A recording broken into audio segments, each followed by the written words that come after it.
Hello guys, welcome to my YouTube channel.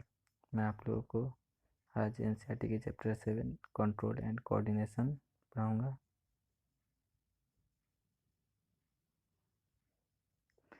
In the previous chapter we looked at a life process involve in the maintenance function in living organism. हम लोगों ने life process अभी नहीं पढ़ा है, लेकिन life process में उन्होंने बताया कि लिविंग ऑर्गेनिज्म जो मेंटेनेंस का फंक्शन कैसे करता है, इसके बारे में बताया है।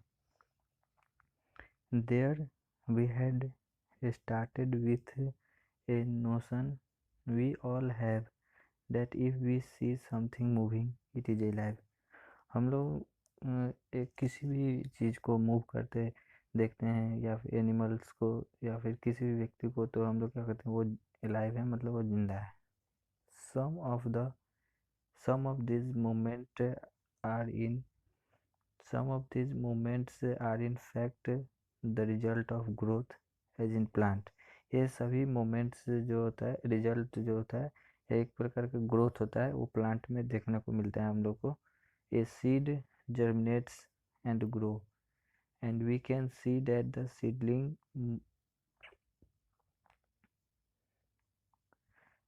move over the course of few days, it pushes the soil aside and comes out। जब हम लोग एक सीड का जब जर्मिनेशन होता है, तो सीड जर्मिनेट करता है, उसको सीड के जो मिट्टी के नीचे रखते हैं तो जर्मिनेट करता है। उसमें से वो जब ग्रो करता है तो सीड सॉइल को ऊपर की ओर पुश करता है और फिर कुछ समय के बाद, कुछ दिनों के बाद वो बाहर निकलता है। But if its growth were to be stopped, this moments would not happen. अगर सीड्स का ग्रोथ रुक जाएगा तो फिर वो आगे जर्मिनेशन उसका रुक जाएगा, तो फिर आगे ग्रोथ नहीं कर पाएगा, वो मिट्टी के बाहर नहीं निकल पाएगा।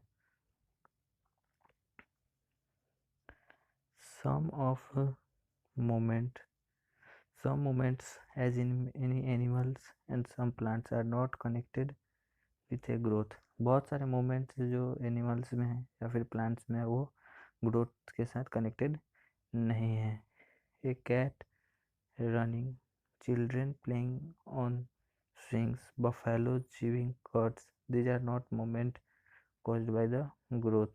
बिल्ली दौड़ रही है, बच्चे खेल रहे हैं, और बफेलो वो घास फूस खा रहा है, तो ये कि ग्रोथ के कारण ये मोमेंट, ग्रोथ के कारण मोमेंट नहीं हो रहा है। Why do we associate such visual moment with life. क्यों हम लोग ये जो मोमेंट है उसको लाइफ के साथ जोड़ते हैं।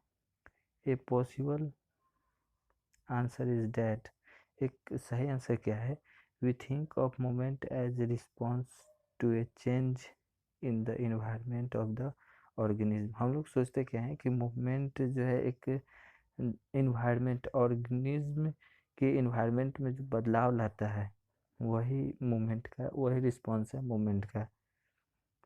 The cat may be running because it has see a mouse.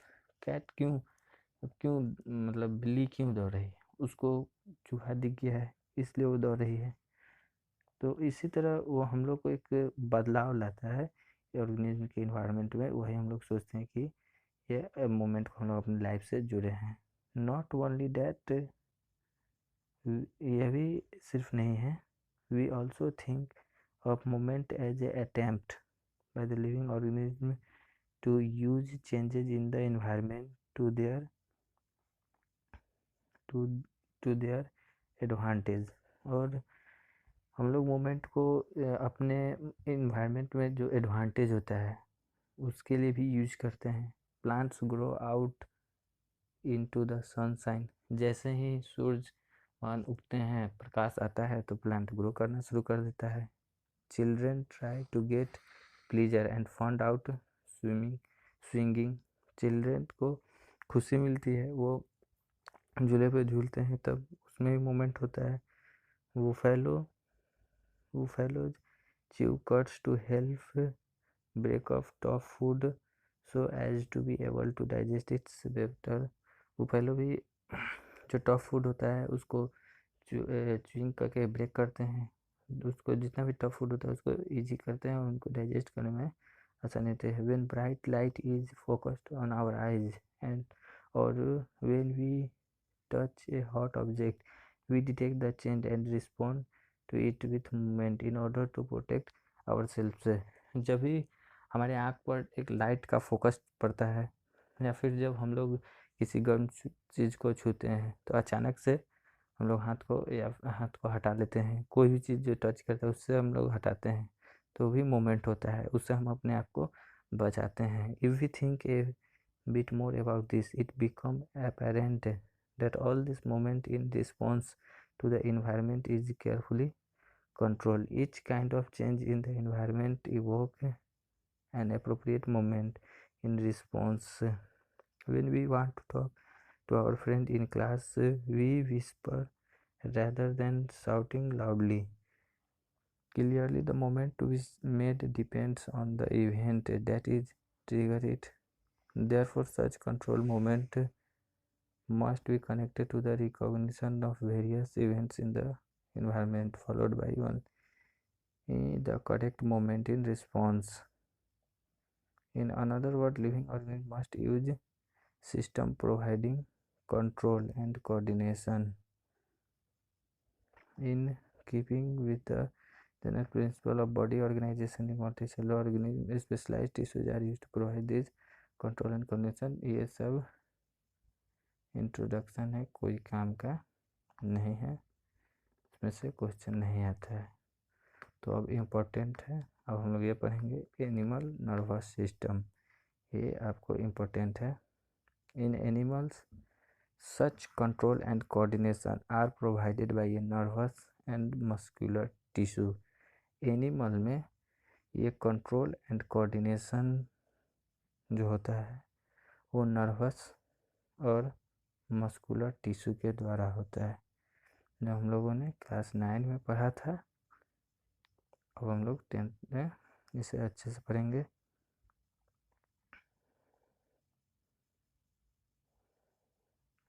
यहाँ पे आप देख लीजिए, touching a hot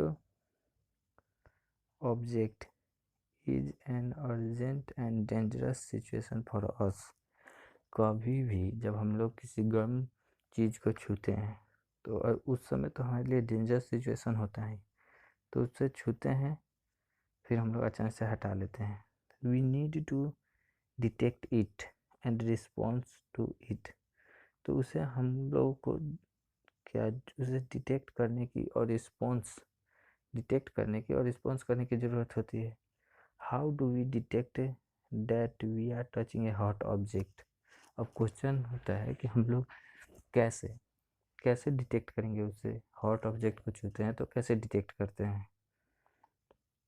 all information from our environment is detected by specialised tips of some nerve cell.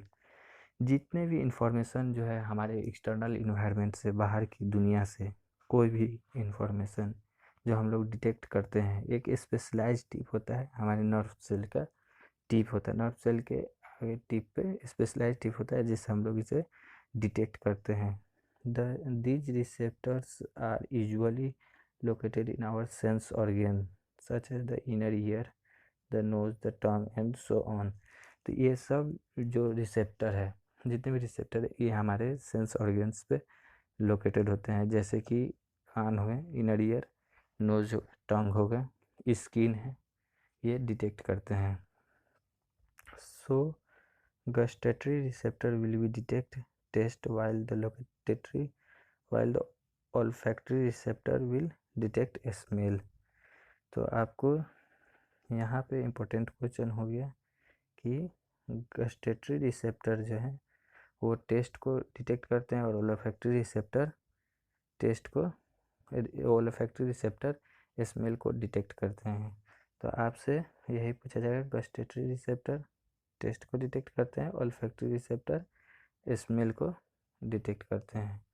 ये डायग्राम है नर्वस सिस्टम का, ये आप लोग इसको अच्छे से प्रैक्टिस कर लीजिएगा, इससे भी लेवलिंग का क्वेश्चन पूछा जाएगा।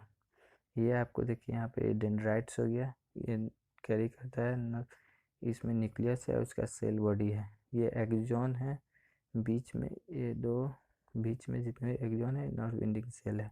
तो इसके बारे में आगे आपको अच्छे से बताएंगे।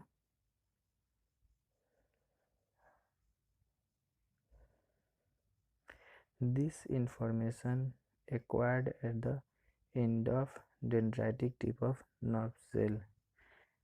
तो ये इंफॉर्मेशन जो होता है एक्वायर्ड होता है dendritic end tip of nerve cell. Nerve cell के टिप पर ये आपको नर्व सेल है, नर्व सेल है, ये नर्व सेल के एंड पर ये डेंड्राइटिक टिप है, यहीं से ये मैसेज को इंफॉर्मेशन को एक्वायर करता है। Set of a chemical reaction that creates an electric impulse. तो यहीं पे केमिकल रिएक्शन होता है, केमिकल रिएक्शन होता है तो एक इम्पल्स क्रिएट करता है, इम्पल्स फिर आगे की ओर मैसेज को कैरी करता है। This impulse travels from the dendrites to the cell body.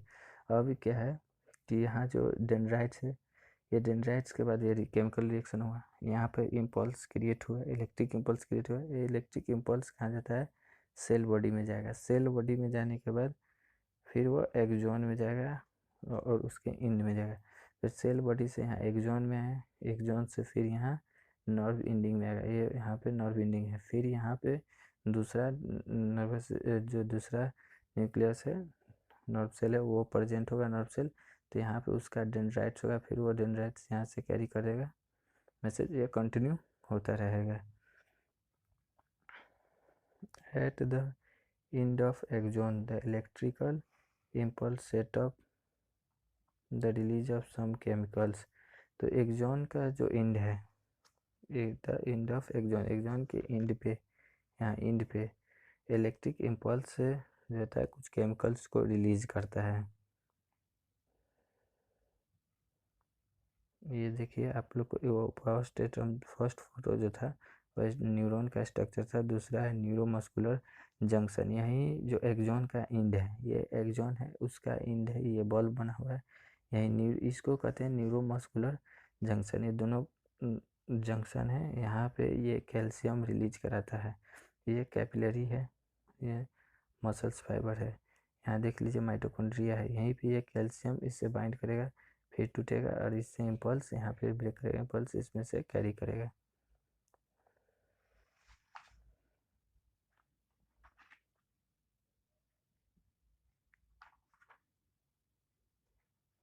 These chemical across the gap or synapse and starts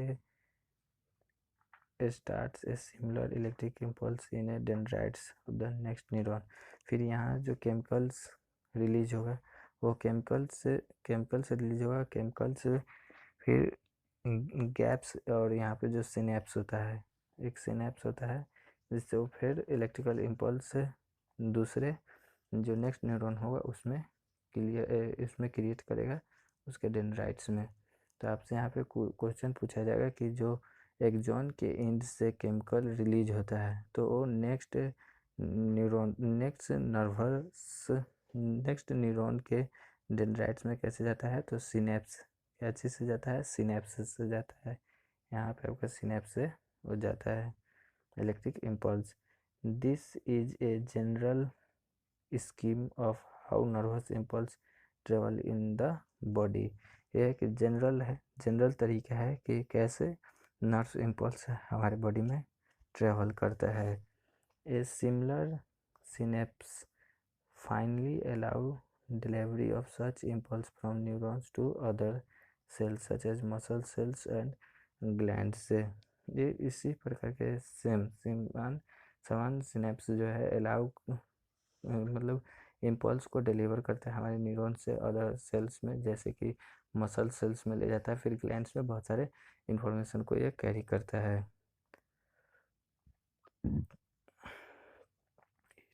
It is thus no surprise that nervous tissue is made up of an organized network of nerve cells or neurons and is specialized for conducting information by electrical impulse from one part of the body to another। यह कोई surprise नहीं है कि nervous tissue बहुत सारे nerve cell से मिलकर बना है और बहुत सारे न्यूरॉन से मिलकर बना है, लेकिन यह स्पेशलाइज यह इंफॉर्मेशन को इलेक्ट्रिक इम्पल्स के फॉर्म में बॉडी के एक पार्ट से दूसरे पार्ट में कंडक्ट करता है। तो इसका यूनिट्स क्या हो जाएगा, नर्वस सिस्टम का न्यूरॉन्स, यह बहुत सारे न्यूरॉन्स से मिलकर बना है। तो अपने यहाँ भी क्वेश्चन होगा कि इसका यूनिट क्या है, तो न्यूरॉन्स है। लोग तो यहाँ 7.1 में डायग्राम दिया गया है, तो स्ट्रक्चर ऑफ न्यूरॉन्स है। तो 7.1 फिगर में देखिए, identify the parts of neurons, उसमें न्यूरॉन्स के पार्ट को आइडेंटिफाई किया गया है। वेयर इंफॉर्मेशन इज एक्वायर्ड, कहाँ पे इंफॉर्मेशन एक्वायर किया जाता है, पहला। दूसरा कि through which information travel as an electrical impulse, किसके थ्रू इम्पल्स इलेक्ट्रिकल, किसके थ्रू इंफॉर्मेशन इलेक्ट्रिकल इम्पल्स के फॉर्म में पास होता है। तीसरा, where this impulse must be converted into a chemical signal for onward transmission, और कहाँ पे इम्पल्स जो था कन्वर्ट हो जाता है केमिकल सिग्नल में और आगे की ओर ट्रांसमिशन होने के लिए। तो ये तीनों इन्फॉर्मेशन उस डायग्राम में दिया गया है। तो आपको first where information is acquired, ये भी इंपॉर्टेंट क्वेश्चन है। वेयर इंफॉर्मेशन एक्वायर्ड, तो कहाँ पे इंफॉर्मेशन एक्वायर्ड करते हैं हम लोग, डेंड्राइट्स में। दूसरा क्वेश्चन ये भी होगा, through which information travels as an electrical impulse, किसके थ्रू इंफॉर्मेशन इलेक्ट्रिकल इम्पल्स के फॉर्म में जाता है, तो एक्सॉन। तीसरा हो जाएगा, where this impulse must be converted into a chemical signal for onward transmission, कहाँ पे इम्पल्स कन्वर्ट हो जाता है केमिकल सिग्नल्स में, तो एक्सॉन को जो लास्ट एंड होता है वहाँ पे केमिकल सिग्नल्स में, केमिकल नर्व्स एंडिंग कहेंगे उसको, नर्व्स एंडिंग में वो चेंज हो जाता है। ये एक्टिविटी है, आप लोग एक्टिविटी देख लीजिएगा। Is there a difference in how sugar and food taste if your nose is blocked,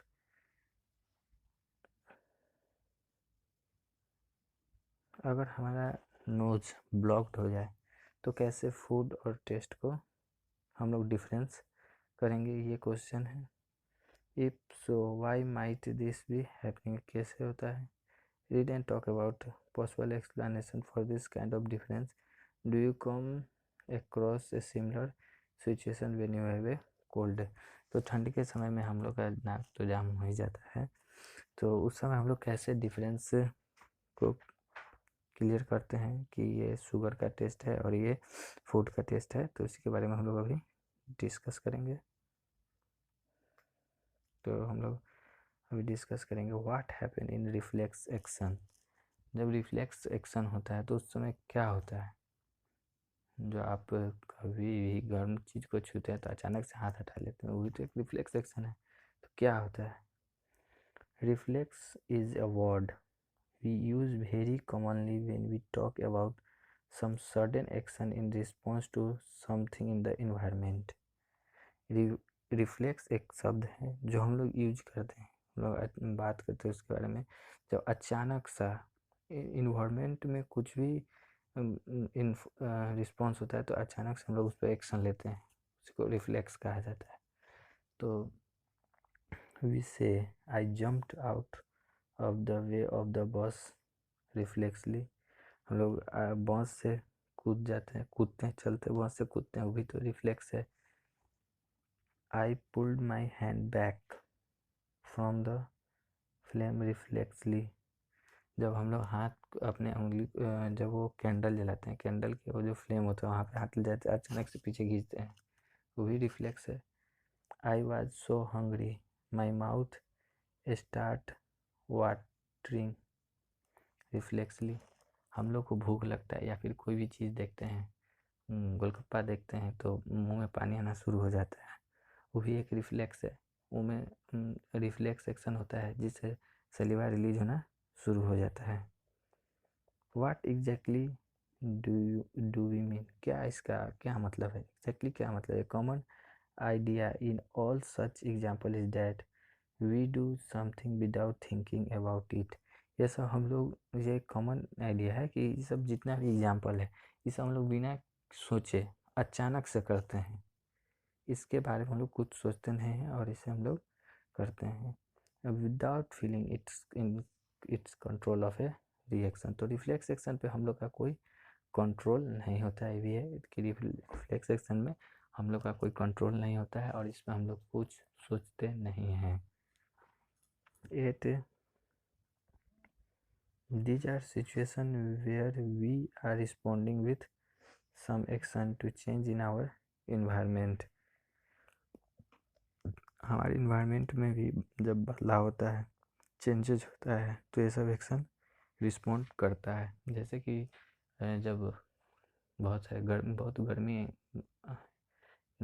होता है तो हम लोग को पसीना आना शुरू हो जाता है, भी रिफ्लेक्स है। हम लोग को अचानक फैन चलाना शुरू कर देते हैं, जब ठंडी आता है तो ठंड लगता है तो बॉडी सीवियर करना शुरू होता है, लोग थरथराने लगते हैं, तो ये एक रिफ्लेक्स एक्शन है।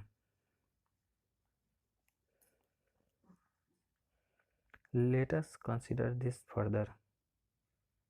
Take one of our example. Touching a flame is an urgent and dangerous situation for us, as or in fact for any animals. How would we respond to this? One seemingly simple way is think about consciously about the pain and the possibility of getting burned and therefore move our hand. An important question then is how long will take us to think all this? The answer, जब हम लोग एक flame के पास एक example लेते हैं जिससे flame को हम लोग छूते हैं तो अचानक वो हमारे लिए डेंजरस सिचुएशन होता है, तो उसे हम सोचते हैं, किसी एनिमल के बारे में सोचते हैं तो उससे क्या रिस्पॉन्ड करेगा एनिमल। उसको तो इतना सोच नहीं होता है कि ये फ्लेम है, ये आग है, तो उसको क्या होगा, तो उसके जल जाएगा, फिर वो पैनिक हो जाएगा। लेकिन हमारे हाथ रहेगा तो हम अचानक से उसको खींच लेते हैं। तो एक क्वेश्चन होता है कि कैसे इस सब के बारे में हम लोग सोच लेते इतना अचानक से कि फिर उसको हम लोग बॉन्ड फील करते हैं, फिर खींच लेते हैं अपने हाथ को back. The answer depend on how we think. अब आंसर डिपेंड करता है कि कैसे हम लोग सोचते हैं। If nerve impulse are sent down the way we have talked about earlier, then thinking is also likely to involve the creation of such impulse.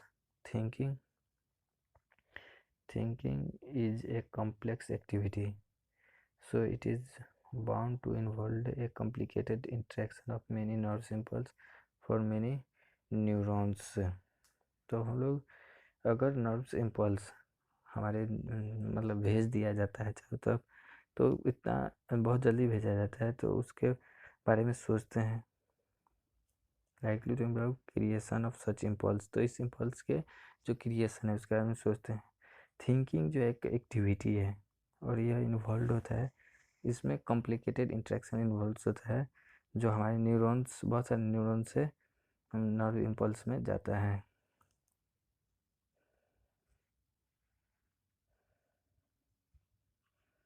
If this is the case, it is no surprise that the thinking tissue in our body consists of dense network of intricately arranged neurons। हाँ, हमारे body में जो thinking tissues बना है वो बहुत सारे neuron के नेटवर्क से मिलकर बना है। It sits in the forward end of the scales and receive forward end of the skull and receive the signal from all over the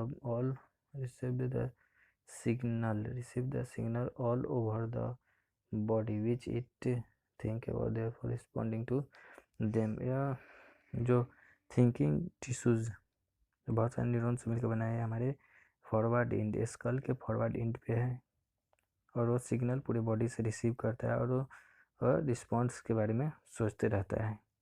obviously in order to receive this signal, this thinking part of the brain in the skull must be connected to nerves coming from various part of the body. Obvious सी बात है कि जब हम लोग signal receive करते हैं और उस पार्ट के ब्रेन के पार्ट में जो सोचते हैं, स्कल में जो ब्रेन है पार्ट को सोचते हैं, तो नर्व्स जो है पूरे बॉडी के अलग अलग पार्ट से कनेक्टेड है, तभी तो उसके बारे में हम लोग सोचते हैं। Similarly if this part of the brain is to instruct muscles to move, nerves must carry this signal back to different part of the body. All of this is to be done when we touch a hot object. It may take enough time for us to get burned.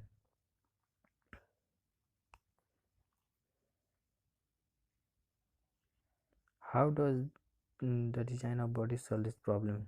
कौन सा design होता है body का जो इस problem को solve करता है? Rather than how to thinking about the sensation of heat, कैसे हम लोग हीट को सेंस करते हैं, महसूस करते हैं? if the nerves that detect heat were to be connected to the nerve that move muscles in a simpler way, तो नर्व्स जो डिटेक्ट करता है हीट को तो कनेक्टेड होता है नर्व से, जो मसल्स हमारा मूव होता है उससे कनेक्टेड होता है, उस सिंपली तरीके से उसको बैक मूव कराता है. The process of detecting the signals और the input and responding to it by an output action might be completed quickly. यह प्रोसेस डिटेक्टिंग सिग्नल जो हम लोग डिटेक्ट करते हैं, सिग्नल पास होता है, फिर रिस्पॉन्स करते हैं, आउटपुट एक्शन जो होता है, रिस्पॉन्स करते हैं तो आउटपुट एक्शन होता है, ये सब कितना तेज़ी से बहुत जल्दी कंप्लीट होता है. Such a connection is commonly called reflex arc. तो ये जितना भी कनेक्शन है उसको रिफ्लेक्स आर्क कहते हैं. जैसे ये कैंडल हो गया, हम लोग का ये हाथ हो गया, ये सेंस किया तो ये सेंस यहाँ से सिग्नल पास हुआ, ब्रेन में गया, वो ब्रेन क्विक मैसेज भेजा, फिर ये हाथ हम लोग का तेज़ी से पीछे मूव कर लिया, तो ये सब जितना भी ये कनेक्शन है उस सब को हम लोग क्या कहते हैं? रिफ्लेक्स आर्क कहते हैं. Where should such reflex arc connections be made between the input nerves and the output nerves. ये कहाँ पे रिफ्लेक्स आर्क का कनेक्शन बना हुआ है इनपुट नर्व्स और आउटपुट नर्व्स के बीच में? The best place of course would be at the point where they first meet each other. सबसे बेस्ट प्लेस क्या है इसका? जहाँ पे ये फर्स्ट टाइम एक दूसरे से मिलता है, वो इसका बेस्ट पॉइंट है. nerves from all over the body meet in a bundle in the spinal cord on their way to brain. तो नर्व्स जो है पूरे बॉडी का एक बंडल में मीट करता है, स्पाइनल कॉर्ड में बंडल में मिलता है, वो ब्रेन में स्पाइनल कॉर्ड में पूरा बहुत सारा बंडल बना हुआ है पे सब मिलता है. Reflex arc are formed in the spinal cord itself, although the information input also goes on to reach the brain.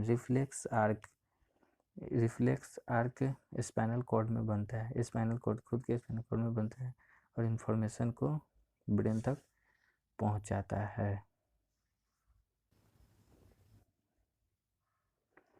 Of course, reflex arc have evolved in animal because the thinking process of the brain is not fast enough. Reflex arc animals में होता है क्योंकि animals को thinking brain का जो सोचने का process है वो ज़्यादा फास्ट नहीं है. In fact many animals have very little और none of the complex neuron network needed for thinking. बहुत सारे जानवरों में बहुत कम सोचने वाला टिश्यूज है, कॉम्प्लेक्स न्यूरॉन है, और बहुत सारे में तो है ही नहीं है. So it is quite likely that reflex arc have evolved as efficient ways of functioning in the absence of true thought process. However, even after complex neuron network have come into existence, reflex are continue to be more efficient for quick response.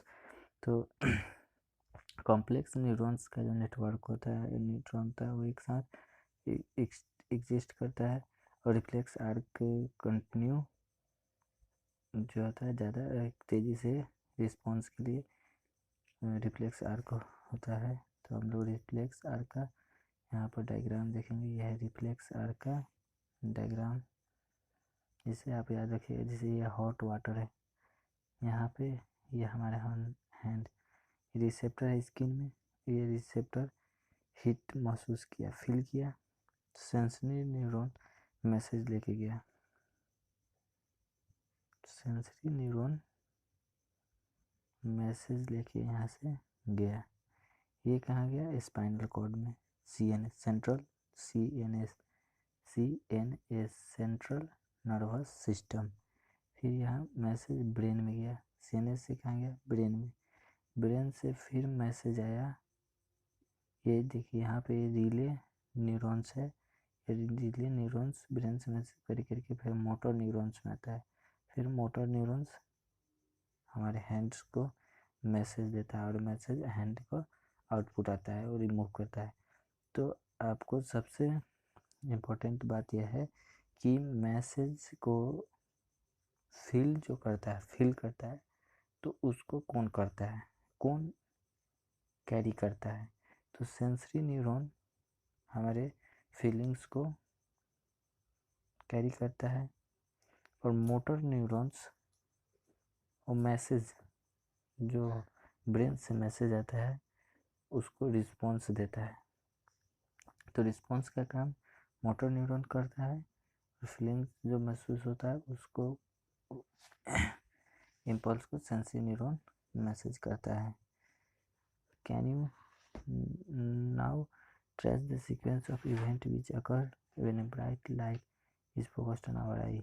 Yes, क्या यही process, यही sequence जो event हम लोग अभी देखे हैं diagram में, वही जब हमारे आँख पे ब्राइट लाइट का फोकस पड़ता है तो होता है? यस, यही इवेंट होता है। तो जो आज हम लोग यहीं पे समाप्त करते हैं, फिर कल हम लोग ह्यूमन ब्रेन पढ़ेंगे।